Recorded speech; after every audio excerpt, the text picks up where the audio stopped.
I'm only one drink away from the devil. I'm only one call away from home. Welcome back to Unbandaged, the #1 podcast in America, obviously, according to us and all our fans that are listening. Gavi, well, we have a lovely Ventura on board now, our social media team expert, and she has us started on Twitter, Facebook, Instagram, and YouTube. And last week, we had, ready for this, 40,006 listeners. It's just exploding. Picking up steam. And now that we have all these social media outlets, Gavi, it's just exploding. I mean, nobody in America has ever seen anything like this. You know, Donald Trump, never seen anything like this. But I think let's start out with, I haven't been, me personally, a big baseball fan since Mark McGwire and Sammy Sosa and Johnny Bench. But last night, the Yankees pitcher pitched a perfect game. Tell us about it, Gavi. I mean, it's unbelievable. You know, it's crazy, but I got an alert on my phone last night that it was in progress, so I turned it on, and I actually watched the entire, the maybe from the 8th inning on. And not only was it exciting for the announcer. He was nervous. Everybody was nervous. And what was interesting about it is this pitcher barely made the team in spring training. He was the last guy on the rotation, and he was really struggling. And he struggled in his last outing, and he was up against that. If he didn't have a good outing this time, they were going to send him to the minor leagues. So he was literally pitching for his life. And he comes out, and he throws a perfect game, which is 99 pitches. He throws 99. And usually, don't they normally take somebody out at the 6th, 7th inning? They let them stay the whole game. Well, usually it's the 100 pitch count. That's like the magic number. But they were going to let him go until 120 if they had to. Right. But the guy literally pitched 99, it's unbelievable. I do have to say the Oakland A's are the worst team in all of baseball, and they are nothing more than a AAA affiliate. So if there's a little asterisk you could put down, he didn't beat a real major league team, but it's their swan song in Oakland. They're going to Las Vegas. So needless to say, he saved his job. Saved his job, and he's in the record books. By the way, after he got it, they handed him the ball.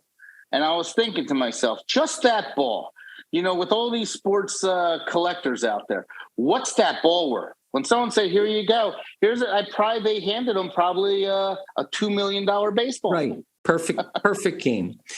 Well, this week, I want to start out again with these Canadian fires. Now, they say 122 million people are affected by these fires all through Canada. It's down in Buffalo, Chicago.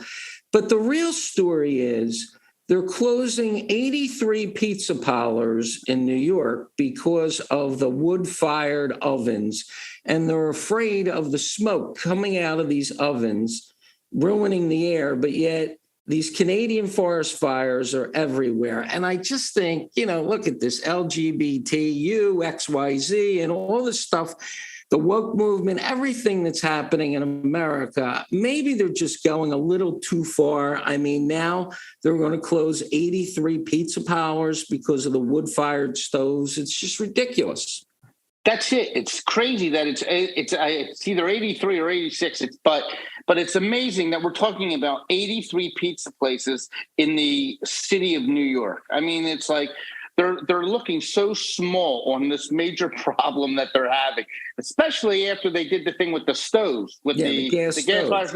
I mean, they're like attacking an industry. It would be like Philadelphia all of a sudden going after the cheesesteak makers. It's like, I don't know if that's the most important issue at hand right now. I mean, they are spending, I think, $50 million a month on undocumented migrants living in hotels. I would maybe concentrate on how do we get rid of that problem, but You know, I thought it was funny with the guy with the pizza did the Tea Party thing, and he was throwing the pizzas over Mayor Adams's house at Gracie Manor. Right. Like it was. Throwing was pretty over the fence. He's taking a slice and throwing slices over. Yeah, I mean that was pretty funny to see him to do that. He got a lot of publicity. But I mean, that's just, I mean, really, you look at New York, it's under a smoke attack from Canada. And again, we can't put these fires out. We can't even help them. And they said it's going to burn until September. I mean, is that the solution? We just let this thing burn out there until September? Yeah, it's going to, and it's already affecting 122 million people, and it's affecting airline traffic. We do have Pete Buttigieg involved in that. I'm sure he'll resolve that, but it's affecting everything. It's affecting people's health. It's affecting whether people can go outside. We have July 4th holiday coming up, and part of I think they're actually calling up John Fetterman. They're asking his advice on how to solve this problem. He's just unbelievable. So he's going to be like everywhere. So Fetterman to the rescue. We need Fetterman. You know, that is funny. Well, since you're segueing into politics, I want to talk about Robert F. Kennedy Jr. I don't know if everybody listening to us, the 40,006 listeners, saw him with his shirt off this week. I mean, this guy is jacked. He is a muscle man. You always see him in these buttoned up shirts and these very thin ties. Do you even own a thin tie? Like everybody wears the thick ties. But he took his shirt off and did some sit-ups, and he is jacked. And his age is what? He's like what, late 60s? Yeah, late 60s, early 70s. But I mean, he has a big history. He's a former heroin addict. He was a sex addict, or is still a sex addict, because his wife found his diary. And in his diary, in the particular year that he logged, he said he had 33 women in 1 year. He's married, so he had to keep his numbers down, I guess. 33 in 1 year. And then he would rate everybody on a scale of 1 to 10. And unfortunately, I believe his wife... And he wrote this down. Yeah, who writes that stuff down and keeps it, in their like sock drawer, like underneath the socks, like he's married and he puts it on the side. And his wife unfortunately found this diary and she hung herself in the barn. I remember that. I remember the whole story. It's crazy. And then he went on from there, he went on for a little dessert and he went for Sarah Lee, the Food Network person.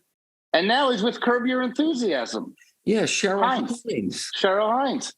But if anybody wants to Google the story of this Robert F. Kennedy Jr. and his past, it's just unbelievable that a guy can put himself out there and run for presidency of the United States having this kind of history. Now, Gavi, what we have is Robert F. Kennedy Jr., heroin and sex addict. We have Hunter Biden.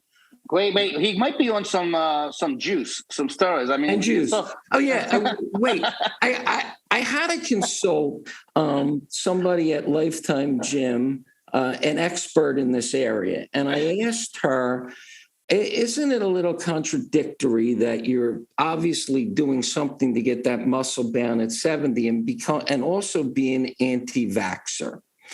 And she said, well, look into it, because he is saying he's an anti-vaxxer because you really don't know what's in the vaccine, where if you are taking growth hormones or something like that, you do know what's in there.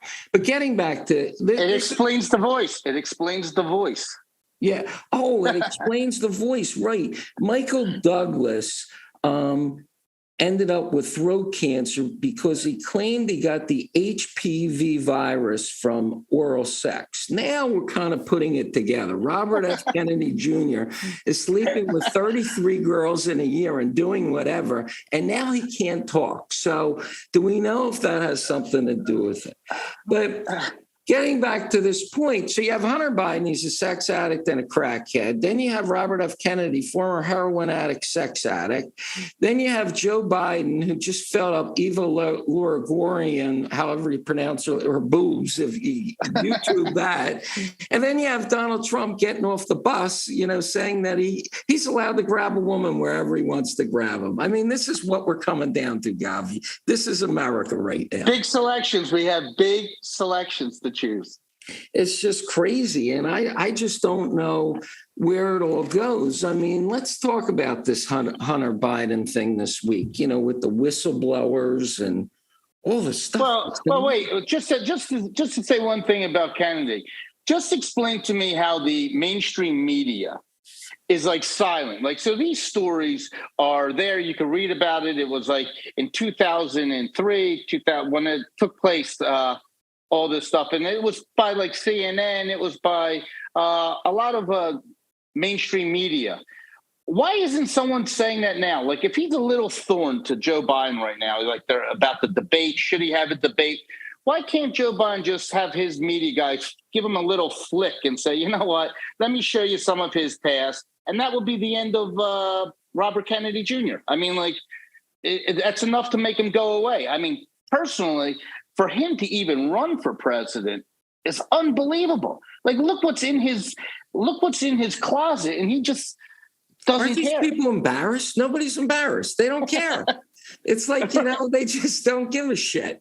Right. Whatever. I mean, it's like Donald Trump. I don't care if they're talking good about me or bad about me. They're talking about me. I mean, yeah. Wouldn't you be embarrassed to sit there and say, "Oh my God, they're bringing this up again"? And it's like, somebody has a copy of that diary. I mean, that's going to come out if he makes it to a debate stage. They're going to have this sex diary.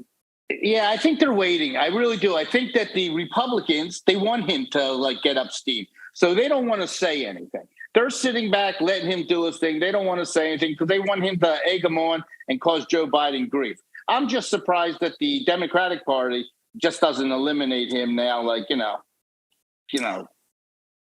mean, I guess the issue, before we get into Hunter, I guess the issue is, let me try and say her name right. Kamala Harris. Is that right? Kamala Harris.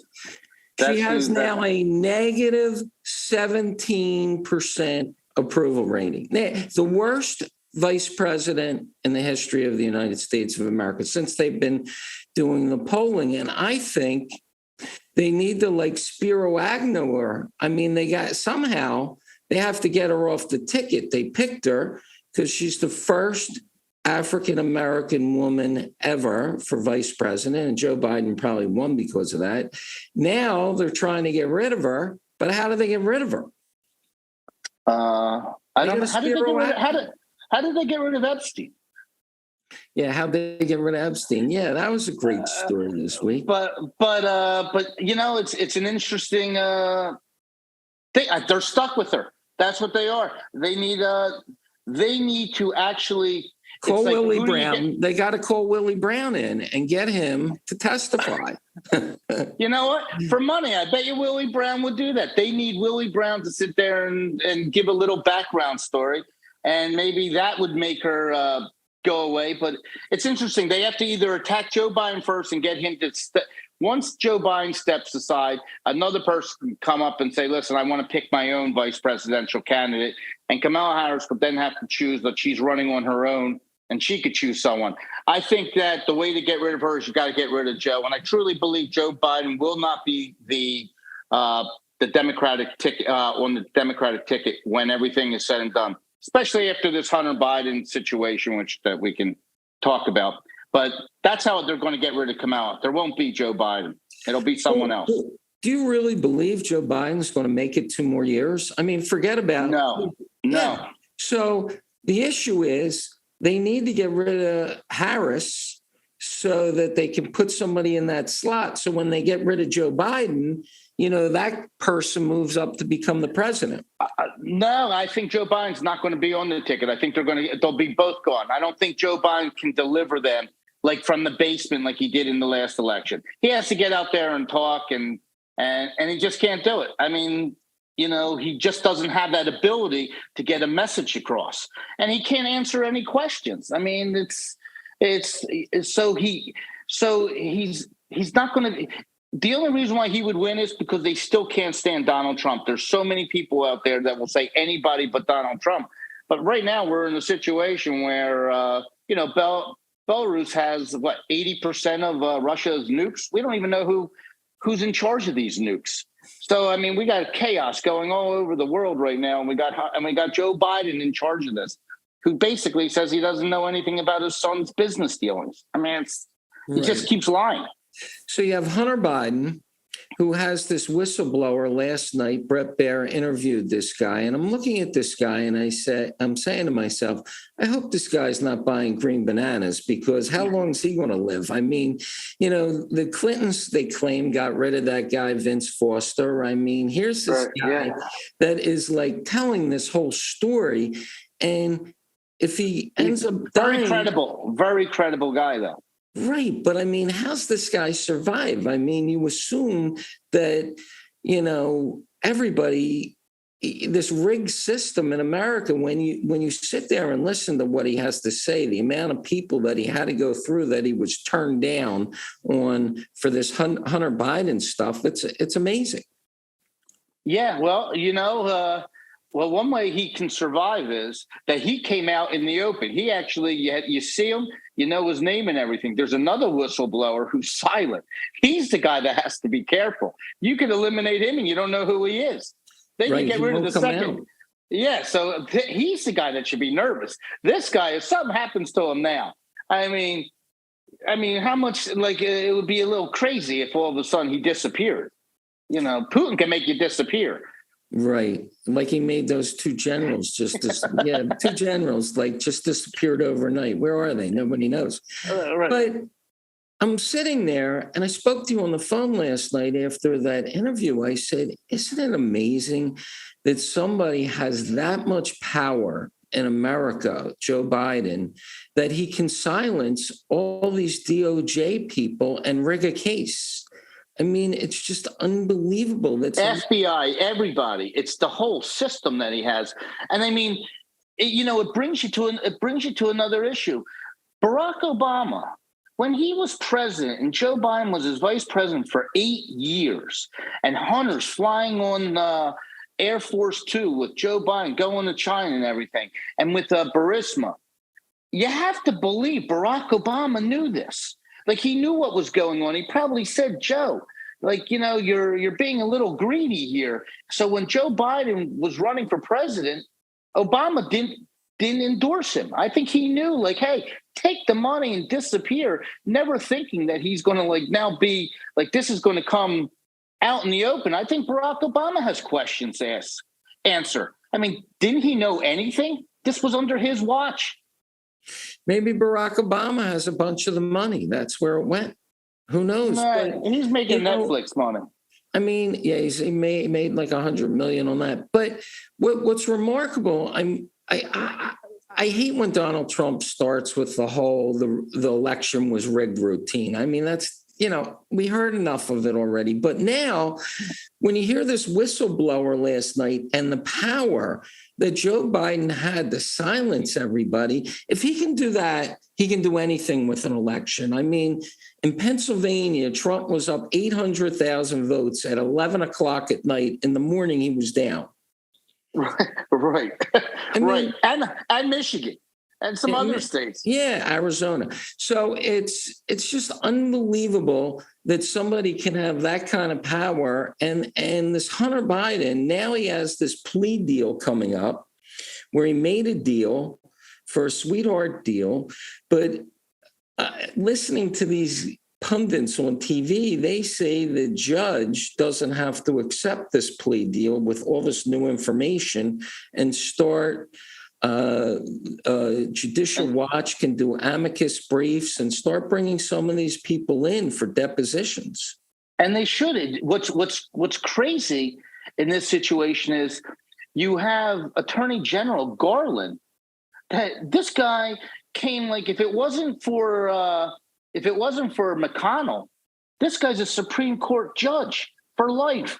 And this guy, somebody's lying. Either he's lying or Weiss is lying. But it looks like Garland basically was the guy that was paving the way to like hide Hunter Biden in all these cases. He even let the statute of limitations run out. He was the guy running interference for Joe Biden. So, it's amazing his legacy, what he is fighting for. He's fighting for his entire reputation here that, if he comes in front of the Congress, there's a very good chance he could be impeached.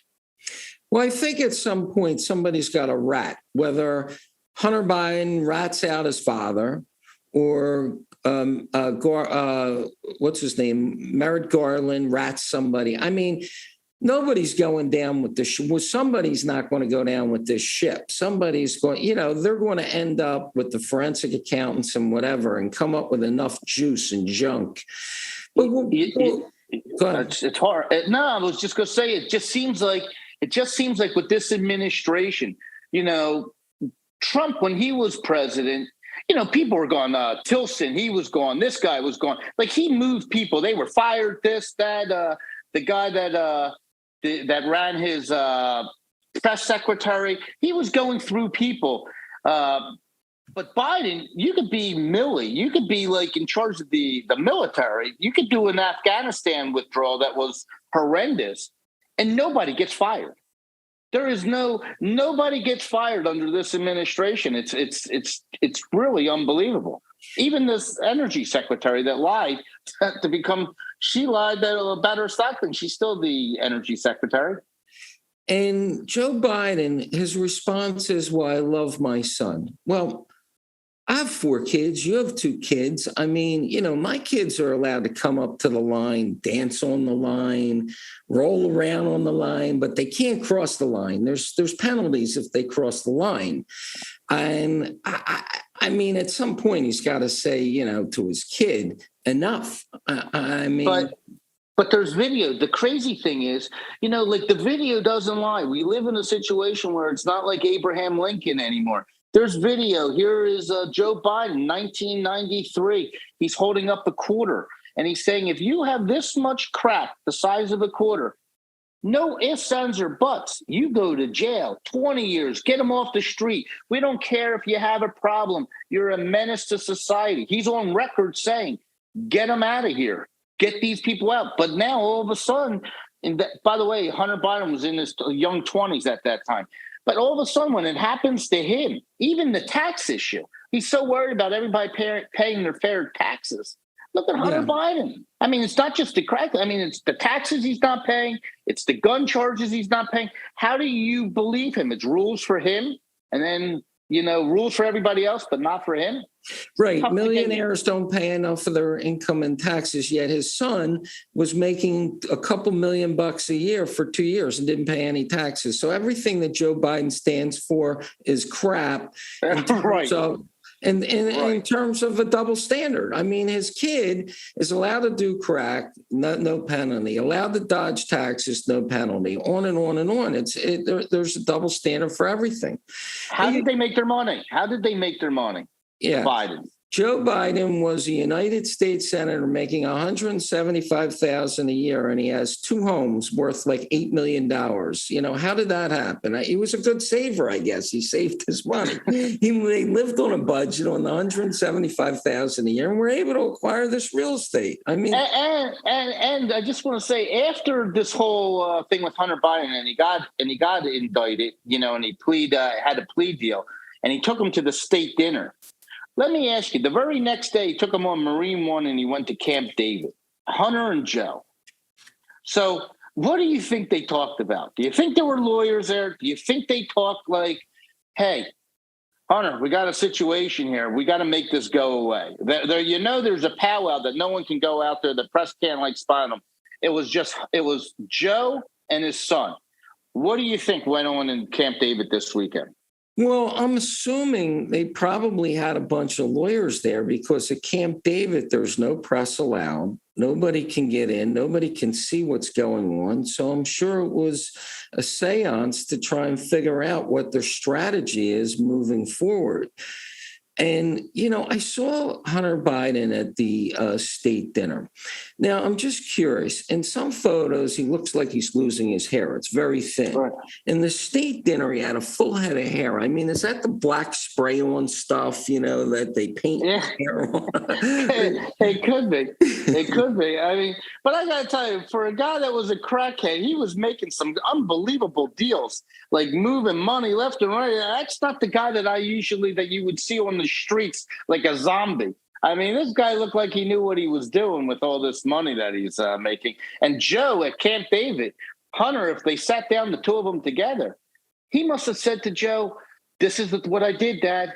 This is what I did." And his dad must have said, I can't believe it. Like, do you think Joe found out for the very first time that he came clean and he said, "I didn't know that. I really didn't know that when you went there"? Do you think he's finding out for the very first time everything that Hunter did?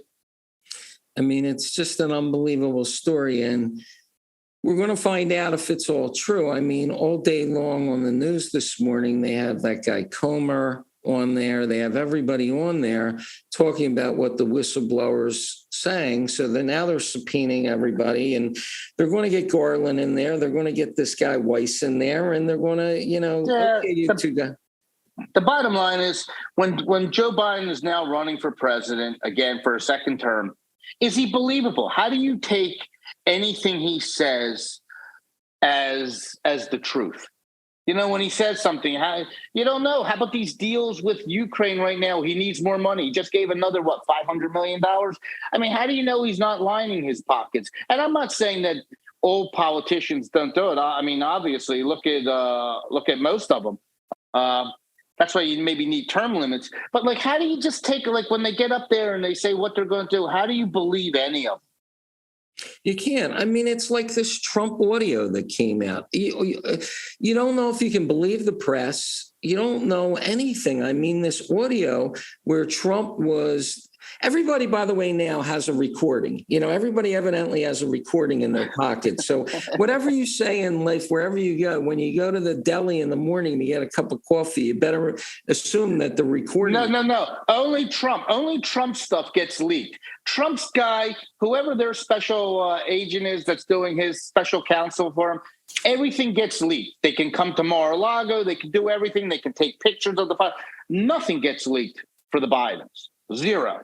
And they leak it all to the lowest, to CNN, the lowest rated station. That it's a revolving door. Don Lemon's out. That Chris Lick or whoever ran it is. They have nobody. They have no viewers. Maybe Zero viewers. Maybe we should apply for the job, Gandhi. I mean, it's like Vanna White now. She was making $3 million a year for 18 years. They just fired, or Pat Sajak just retired. Ryan Seacrest is getting the job for, I don't know, 15, 20, 25 million a year on Jeopardy. And Vanna White is now suing. She lawyered up. They're only paying her $3 million a year for the last 18 years. So what's that, $60 million? But what was $3 million worth 18 years ago? 9 today. 3 times. Okay. So maybe they realized that they overpaid her. Like maybe they made a mistake 18 years ago and were giving her $9 million to turn letters around. So maybe they said, you know what? Let's just keep it the same. And they gave her $3 million. By the way, they taped the show. The entire year is taped in 2 months. So she only has to work 2 months to do a whole year's worth of work. And they did say bonus. What's the bonus? It's not $100. It's not $1,000. The bonus could be $2 million. You don't know what a bonus is. So you're telling me you don't think it's worth $3 million to hear the letter L and then look on the board and identify that letter and go up to that letter and turn it around? It's not worth $3 million. Well, I think she said recently, as I think this morning, her lawyer, she's holding out. She wants to make half of what Pat Sajak made. So she's holding out for roughly $7 million. And I think that Sony, who runs it, I think they could say, Vanna, we think we're being very fair at $3 million. But what we're going to do, we're going to hold these tryouts. And we're going to try to find the prettiest girls in just Los Angeles. And we're going to tell them we're going to pay them $750,000 a year to work 2 months turning letters. And let's just see the people that turn out for this job, not to put Vanna down at 66 years old. She looks great. But I think you could give someone else another chance. And, maybe Ryan Seacrest shouldn't be the answer because he takes everybody's job. I mean, the guy took whatchamacallit, the guy from American Bandstand. Dick Clark. He took his job. New Year's Eve for Dick Clark, right? He took Casey Kasem's job. Casey Kasem, right? He took Regis Philbin's job. Right. I mean, he made sure he booted the other guy out from American Idol when it was two people. That guy Dinwiddie or whatever. He made sure he was the. I mean, now he's taking Pat Sajak's job. Like, can't he leave one of these jobs for somebody else? Like us, right? Right. I mean, I could do that with job. you. I could do that job I could do it for 1/10 what they were making. Right. So Vanna White sitting there, it's kind of funny, like she's going to hold out. I mean, I would say, well, I hope you could hold your breath for a long time. But I would move on. You wonder, I mean, she must have some statistics. The question is, if Vanna White's not there and some gorgeous 26-year-old from Los Angeles is there, is there a ratings drop? I mean, does anything happen to Jeopardy if Vanna White's not there? And guess what? They can put her on sick leave for 2 weeks and try it out. And the ratings would go up. The ratings would go up because people would be interested to see a new face. Yeah. I mean, the next girl could turn out to be a princess. Right. Unbelievable. Don't you remember? I mean, we could get Meghan Markle to do it. I mean, didn't she start out holding a briefcase? Yeah, she did. Okay. Right. She's a princess now. So how do we know that there's not a future princess out in the wings that just want to turn letters? Right. So, these shows go so fast and we're running out of time. Do we even want to talk about Donald Trump and the audio? I mean, is there anything to cover there or? Well, with Donald Trump, it's starting to get tiring every day. By the way, mainstream media, you don't hear anything about, Biden or Hunter Biden and what's going on. But every day, David Muir just pounds you into the ground with Donald Trump. This guy just has, I'm tired. I don't even know. I'm starting to lose track of all these indictments and all these different things. So this audio, I'm getting confused. Which audio? It's like, which audio already? I mean, I think it was on the case of the confidential papers that there's an audio of him showing. But there's no video. But what papers? Do they have the papers? It's an audio. So what? How do you know what he's pointing to? He could have had a stack of papers there. He could have been holding up a different paper. Any good lawyer could get that thrown out. Right. It's just out of control. But if you want to mention something, we were talking about game shows and stuff. I'll give you a game show. How about The Voice with Tom Jones? The Voice. He's the same age. He's the same age as Joe Biden. Maybe he's older by a year. He's actually, I think he's 83. 83. I mean, he still has a voice that's like. He's going to be a great addition. But what are you doing? Playing? Can you see this? You hear me back there? Be nervous. Just bring that. Right. I kind of say it a little bit. What we can do? Yeah. Balls of fire. Look at him. What's he about to do? I can't really hear it that well. But anyway, I get the point. I mean, the guy's like, he's 83 years old. He's 83 years old, and he can command the stage. Joe Biden doesn't know how to walk off of the stage. So, but like, look at that guy, Tom Jones. That's why age doesn't really come into play. So, one subject I would like to tell you, they had these awards. I didn't even know it existed. They have these awards for best, commercials, advertising agencies. Like it's like the Academy. Yeah, it's like the Oscars. Do you take a guess who won? Who won the Oscar for like most the best, Marketing. commercial. Yeah, marketing. It was Bud Light, right? It was Bud Light. Can you believe they won the Oscar for best marketing? So Bud Light. How does that happen? How does that happen? They're down 28% in sales year over year this week. And they give the guy who came up with the marketing campaign the Oscar for the best marketing campaign ever for the year. Explain me how that happens. That's like, it's sort of like you go to bed at night and you have Pennsylvania. You wake up and he lost by 800,000 votes. It's the same thing. Who's voting for this thing? I mean, I don't understand. Well, How does this guy win? How much money do they have to lose to win this thing? I think it circles back to the start of our show, Gavi, where America is just now they're shutting down 83 pizza kitchens because of the coal fire. I mean, it's just everything, like we're in the last chapter of our life. I hope the chapter's a long chapter, but we're both over 60 and we've seen a lot in our life. And socially, I think both of our opinions, I'm not speaking for you, for me, or socially, I'm accepting I'm willing to listen and hear about the LBGTQ XYZ and all that stuff. But I mean, now this decision by the Supreme Court about these college kids where they're not going to college acceptance is not going to be any more by race or anything like that. I mean, just everything is going crazy. I'm in agreement with it, but the other side is really against it, and there's going to be almost a civil war over this thing. You know what? I think colleges they let it right now. They set it up where they'll have whoever they want in there anyway. They do away with SAT scores where it doesn't make a difference. I think it's not even going to affect them one bit. I mean, right now it's the people that got hurt. Really, the race was the Asian. I mean, otherwise, 85% of Harvard would be Asian. I mean, it would be. These guys are getting perfect scores on their SATs.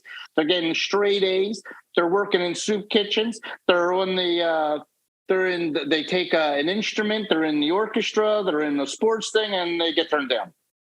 So. Yeah.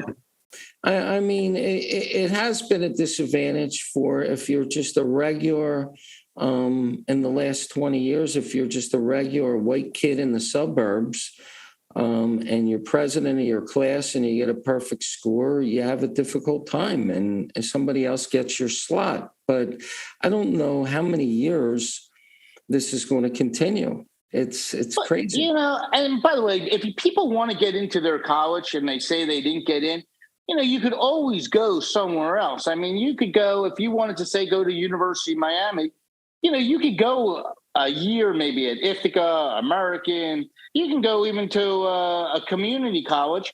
And after the first year, you could transfer into Miami because like 20% of the freshman class usually goes somewhere else and it opens up for you.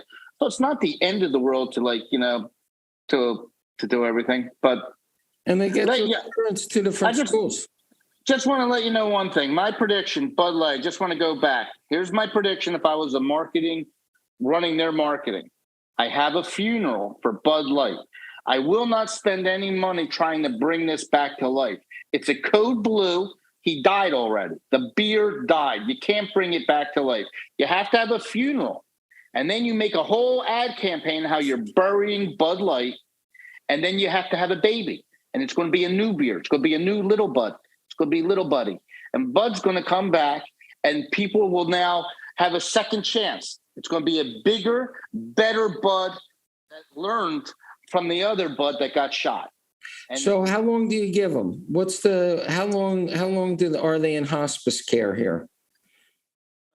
When football season ends, they will know. When come this year, I would say by January, they will be already planning, like the Super Bowl will be coming up, and that's the swan song. Once they see that the SEC and football season's coming, and every single tailgating from Mississippi to Georgia to LSU to Alabama, to all the Big Ten schools, when they see no one's drinking Bud Light, that's it.